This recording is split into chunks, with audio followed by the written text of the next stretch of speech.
Und jetzt das Heute-Journal mit Gundula Gause und Christian Sievers.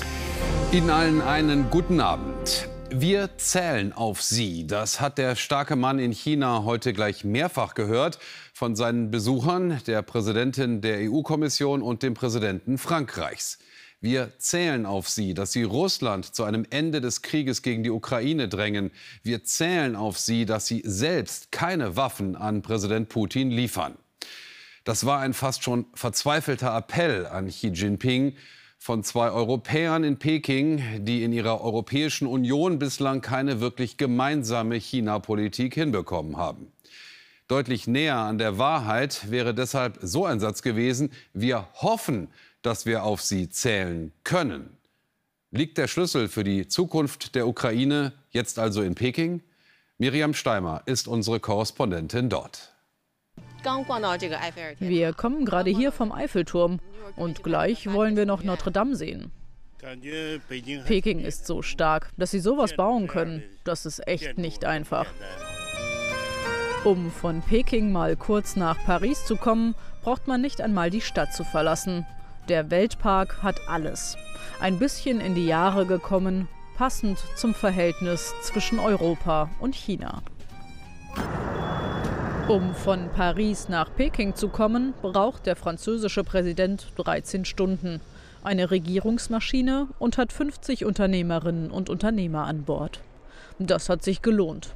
Wie die Wirtschaftsdeals unterzeichnet werden, das ist sogar ein eigener Programmpunkt auf der Tagesordnung. Die Geschäfte laufen. Dabei hatte EU-Kommissionspräsidentin von der Leyen vergangene Woche das Ziel ausgegeben, unabhängiger von China zu werden. Das wiederholt sie und liefert die Begründung gleich mit, warum die Deals heute doch irgendwie schon in Ordnung seien. Wir müssen Risiken minimieren. Das bedeutet, uns auf die problematischen Bereiche zu fokussieren, während wir anerkennen, dass es eine Mehrheit an Gütern, Dienstleistungen und Geschäften gibt, die unproblematisch sind.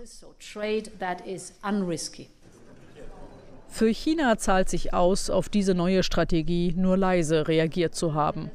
Es braucht Europa, seinen größten Handelspartner, für seine angeschlagene Wirtschaft. Doch die Europäer sind auch mit einer Forderung im Koffer nach Peking gereist. Ich weiß, dass ich auf Sie zählen kann, um Russland zur Vernunft und alle Beteiligten an den Verhandlungstisch zu bringen. Xi sagt zumindest teilweise das, was die Europäer gerne hören wollen. Was die Ukraine-Krise betrifft, so besteht China darauf, den Frieden durch Gespräche und eine politische Lösung zu fördern. China ist bereit, mit Frankreich zusammenzuarbeiten. Allerdings spricht er auch wieder von den legitimen Sicherheitsinteressen aller, Russland inklusive. Von dort kommt direkt eine Absage.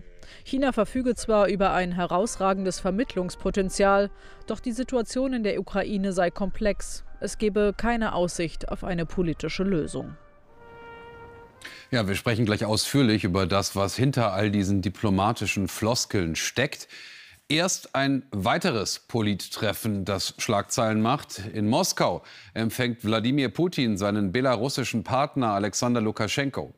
Die beiden Machthaber in Minsk und Moskau sprechen ja schon seit längerem von neuen taktischen Atomraketen, die direkt an der Grenze zu Polen stationiert werden sollen. Lukaschenko schließt jetzt auch nicht aus, dass er strategische Nuklearwaffen aus Russland bekommt. Die haben eine größere Reichweite und noch viel mehr Zerstörungskraft. Sebastian Ehm beobachtet diese Atomallianz für uns. Die goldenen Flügeltüren im Kreml öffnen sich heute erneut, um zwei Autokraten eine Bühne zu bieten, die der Welt zeigen wollen, die Musik spielt nicht in Peking, sondern in Moskau. Doch die pompöse Aufmachung kann nicht darüber hinwegtäuschen, dass Putin und Lukaschenko dem Treffen in China wenig entgegenzusetzen haben. Der russische Präsident in gewohnter Drohrhetorik. Das Dokument, über das wir heute sprechen, beinhaltet fundamentale Punkte unserer Kooperation inmitten wachsender Spannungen außerhalb unserer Grenzen und inmitten von Sanktionen und einem Informationskrieg, der gegen uns geführt wird. Putin und Lukaschenko schließen die Reihen.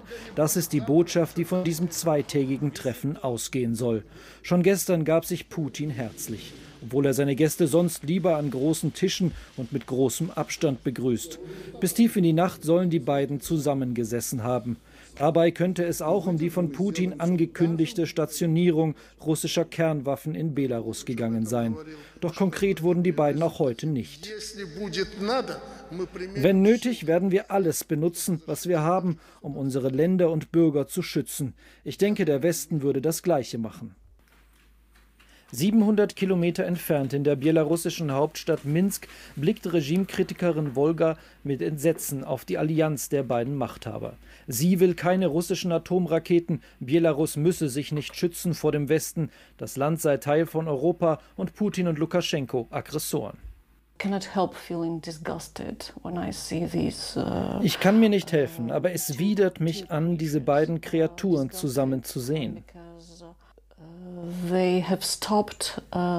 Ich fühle mich so, weil sie mein Land davon abgehalten haben, sich normal in Richtung Europa zu entwickeln und ein Teil davon zu werden. Doch Lukaschenko hat andere Pläne. Vor einer Woche sprach er davon, dass man in Belarus auch strategische Atomwaffen stationieren könne, Waffen von viel zerstörerischerer Kraft. Lukaschenko würde sich nur zu gern als Herrscher einer Nuklearmacht sehen, doch so viel Macht will Putin dem Juniorpartner nicht zugestehen. Putin hatte in seiner Erklärung über die Stationierung von Kernwaffen in Belarus nicht erwähnt, dass es ein Prinzip der zwei Knöpfe geben oder dass Lukaschenko irgendeine Form der Kontrolle haben wird. Im Gegenteil, Putin hatte sogar unterstrichen, dass Russland Belarus diese Waffen nicht übergeben wird. Und so ist das auf Augenhöhe inszenierte Treffen heute vor allem eins: ein Schauspiel. Denn Belarus und Lukaschenko sind für Putin nichts weiter als hilfreiche Statisten in seinem geopolitischen Machtspiel.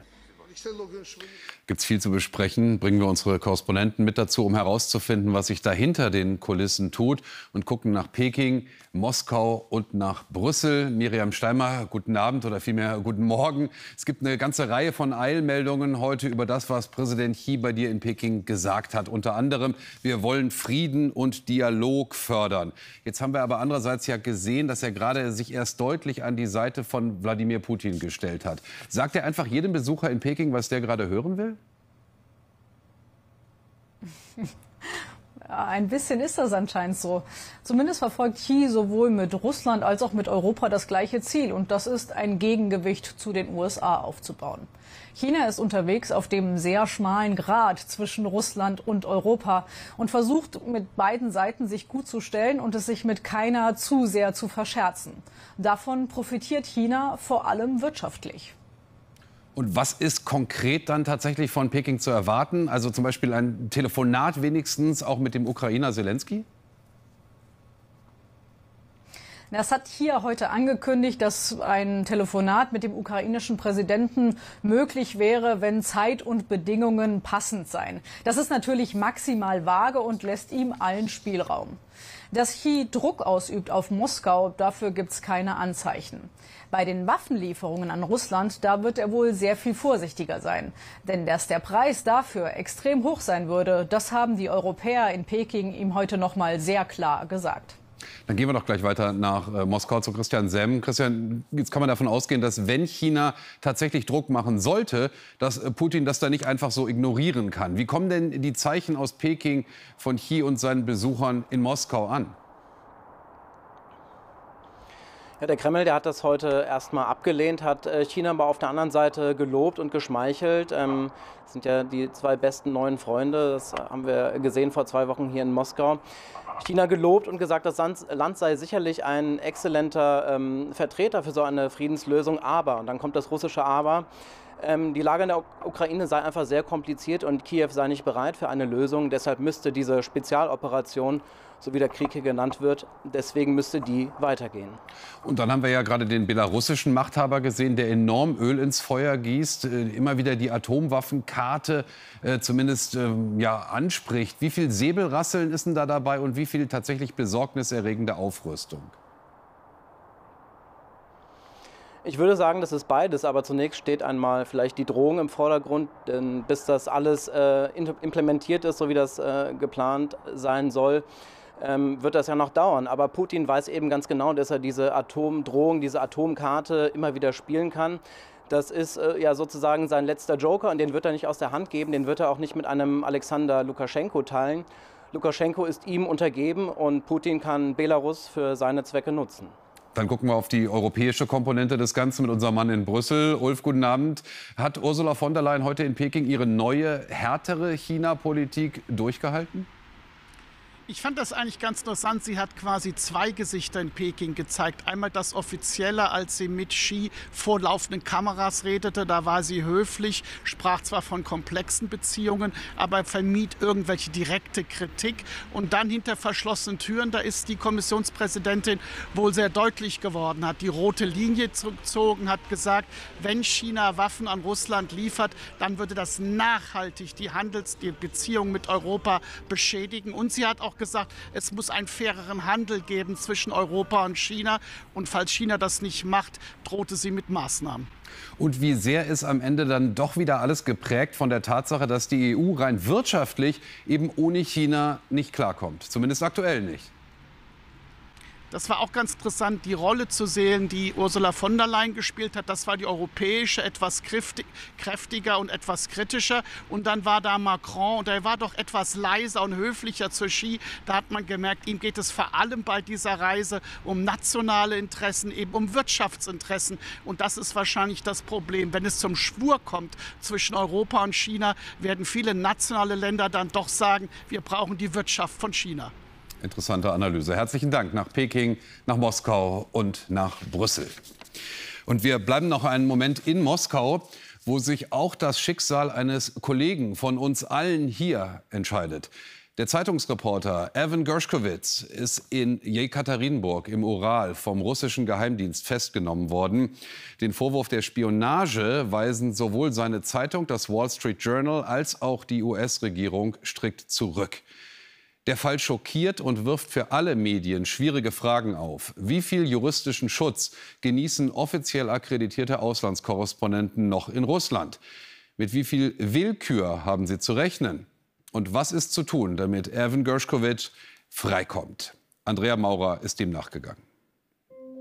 Seit einer Woche ist der US-Reporter Evan Gershkovich im berüchtigten Gefängnis Lefortowo in Moskau inhaftiert.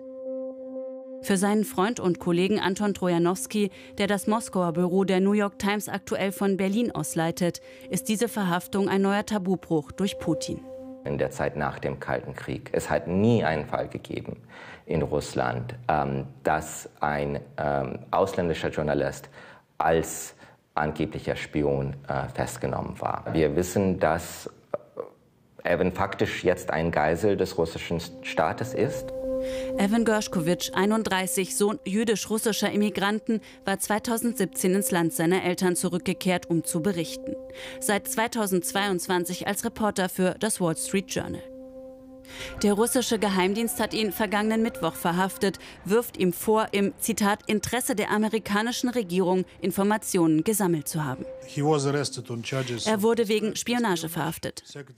US-Außenminister Blinken hat jetzt mit unserem Außenminister Lavrov telefoniert.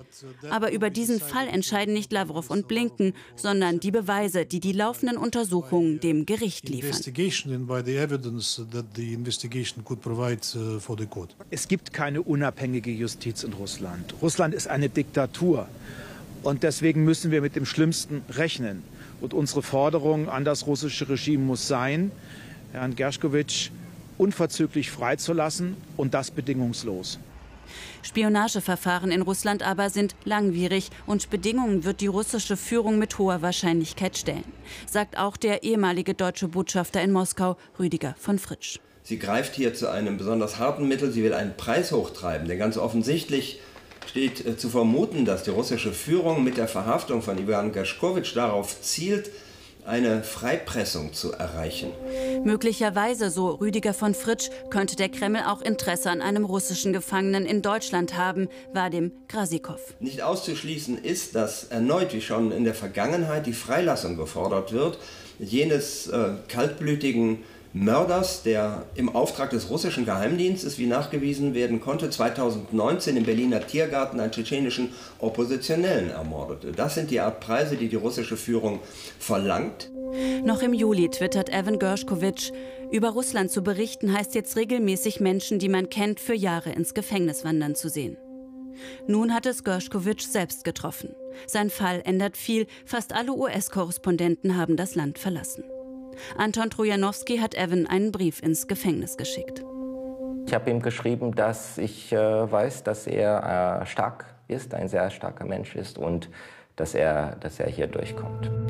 Am 18. April wird Evan Gershkovich dem Haftrichter vorgeführt. Ihm drohen bis zu 20 Jahre Gefängnis. Nicht nur die großen US-Medien, auch die Spitzen der wichtigsten Zeitungen und Sender in Frankreich fordern in einem Protestbrief an den russischen Botschafter die sofortige Freilassung des Kollegen. Seine Verhaftung, so heißt es dort, sei eine Warnung, eine Drohung an die letzten Vertreter der internationalen Presse, die sich noch in Russland aufhalten. Um nicht zu sagen, ein Akt des Terrors. Gundula, jetzt hier bei uns mit einem ersten Nachrichtenüberblick. China wirft den USA und Taiwan ungeheuerliches Fehlverhalten vor. Der Anlass: ein Besuch von Taiwans Präsidentin Tsai im US-Bundesstaat Kalifornien.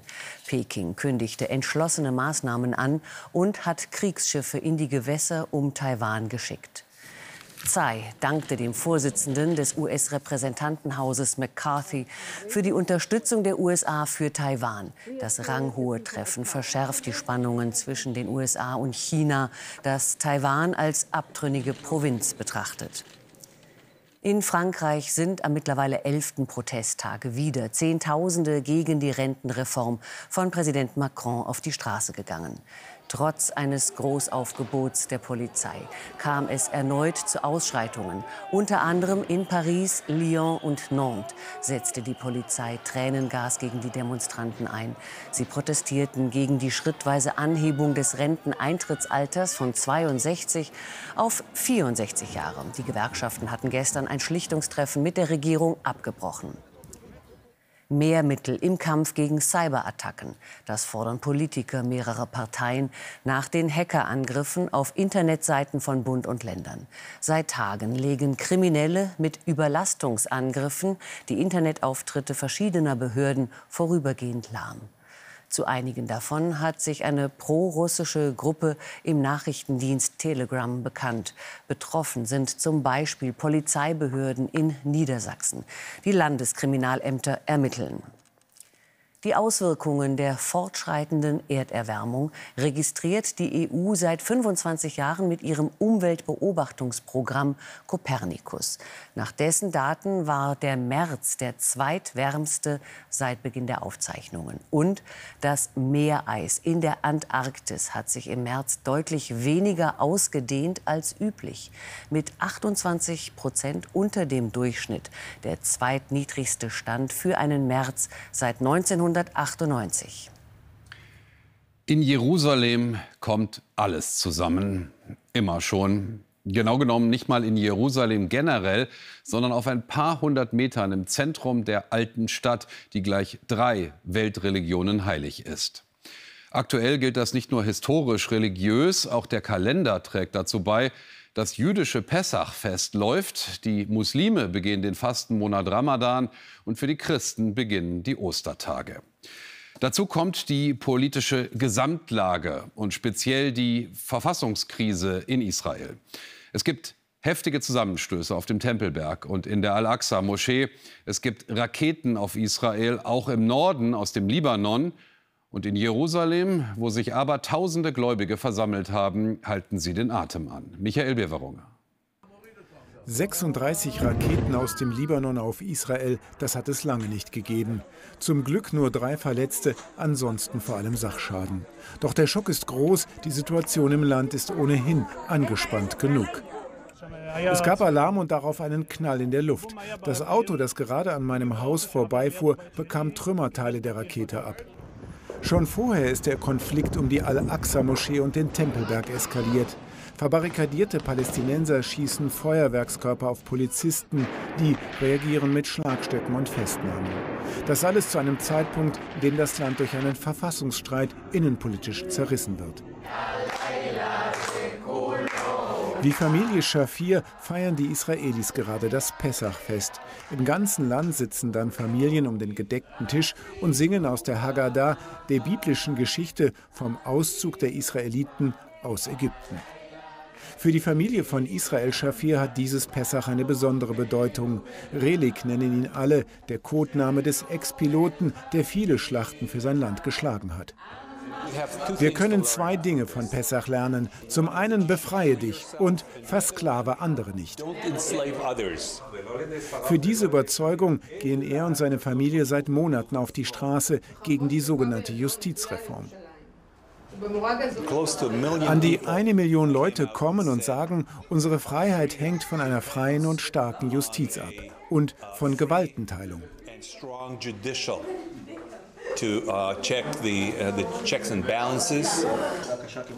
Der Streit spaltet die Nation und hat schon manche Freundschaft gekostet. Es ist schwer zu verstehen und schwer zu erklären bei Menschen mit dieser strikten Gesinnung der anderen Seite. Und ich habe das Gefühl, dass ich nicht mehr mit ihnen zusammen sein kann, zumindest jetzt. Relik demonstriert dagegen, dass Urteile des obersten Gerichtshofs mit der Mehrheit der Knesset-Abgeordneten überstimmt werden dürfen.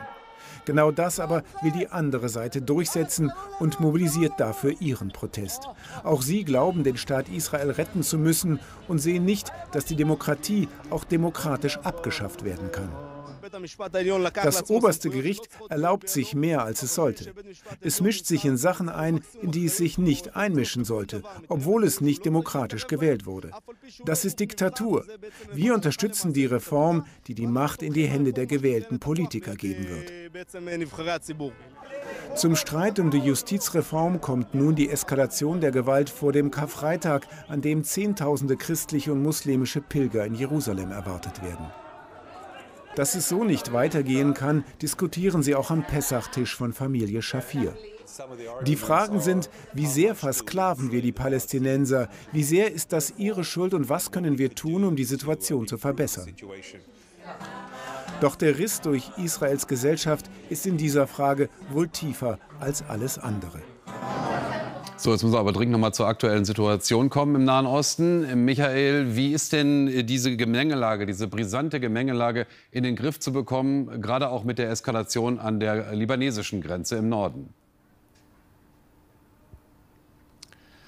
Das ist schwer vorauszusagen. Premier Netanyahu ist gerade vor die Presse getreten und hat ganz allgemein nur eine Antwort angekündigt. Er sagte, unsere Feinde sollten sich nicht täuschen. Die interne Diskussion Israel werden das Land nicht hindern, gegen seine Feinde vorzugehen, an jedem Ort und zu jeder Zeit, wenn notwendig.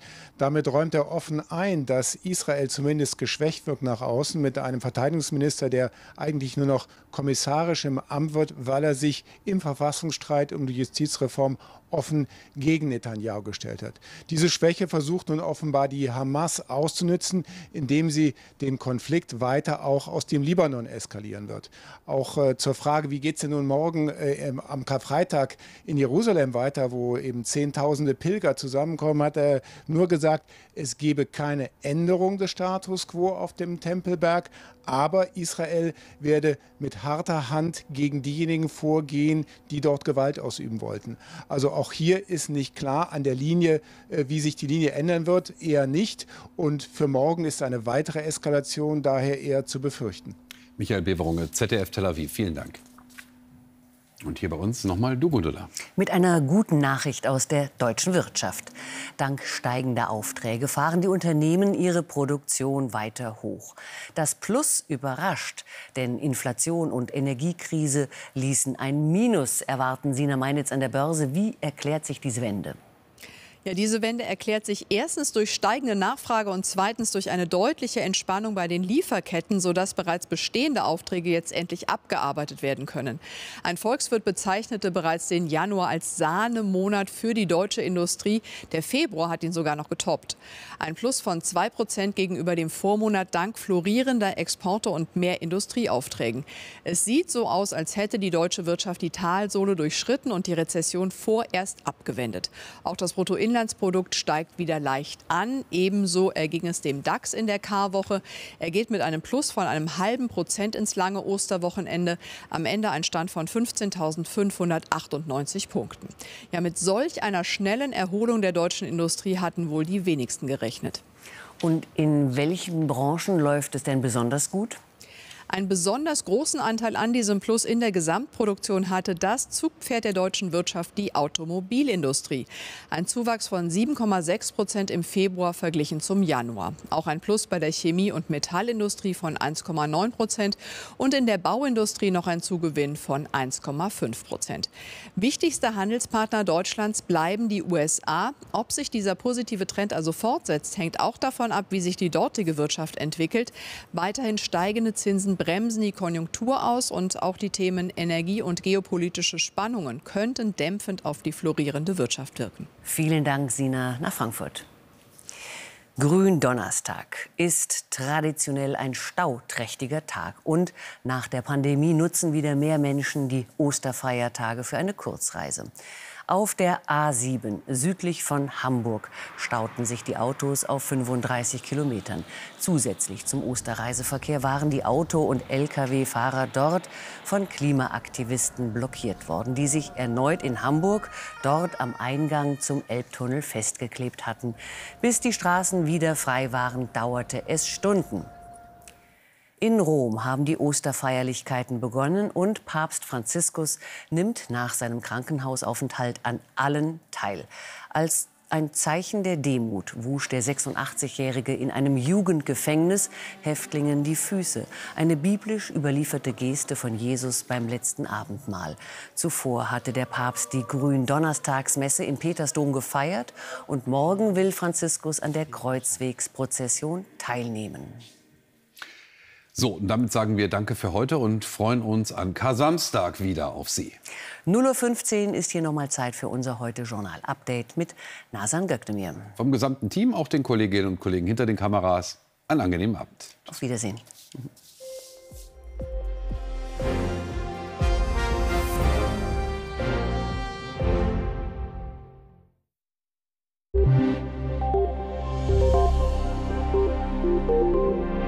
Schönen guten Abend und herzlich willkommen zum Wetter.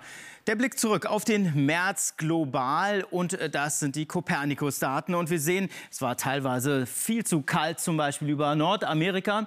Hier gab es immer wieder Kaltluftausbrüche aus der Arktis. Ähnlich war es auch in Nordeuropa, aber teilweise auch viel zu warm Richtung Asien. Und der März fällt auf den zweiten Platz global betrachtet. Und in Europa, ja, das sehen wir auch noch mal genauer hier über Spanien, Mitteleuropa bis nach Russland, deutlich zu warm und zu kalt Richtung Skandinavien und sogar mal Richtung Spitzbergen, ebenfalls zu kalt. Der Blick auf Europa. Und da haben wir es mit Regen zu tun. Der ist schon reingezogen, verlagert sich in den Süden. Weiterer Regen kommt von Osten her auf und der bleibt hauptsächlich dann auch in den östlichen Landesteilen. Und das in der Nacht, vor allem im Westen dann mit Regen und auch im Süden. Nach Osten hin klart es auf und die Temperaturen gehen zurück auf 0 bis -3 Grad. Ganz im Westen 7 Grad plus deutlich milder. Und morgen also im Südwesten Regen, teilweise Schauer und Gewitter. Und im Osten kommt eben dieser Regen aus Polen her auf. Und dazwischen gibt es viel Sonnenschein bei höchsten Temperaturen von 13 bis 14 Grad im Nordwesten. Deutlich kälter an der Oder und Neiße, 6 bis 7 Grad. Und Kar-Samstag vor allem im Osten durchwachsen mit vielen Wolken und Regen, sonst trocken, 7 bis 14 Grad. Und ab Ostersonntag wird es allmählich wärmer und vor allem Ostermontag dann bis 18 Grad. Einen schönen Abend.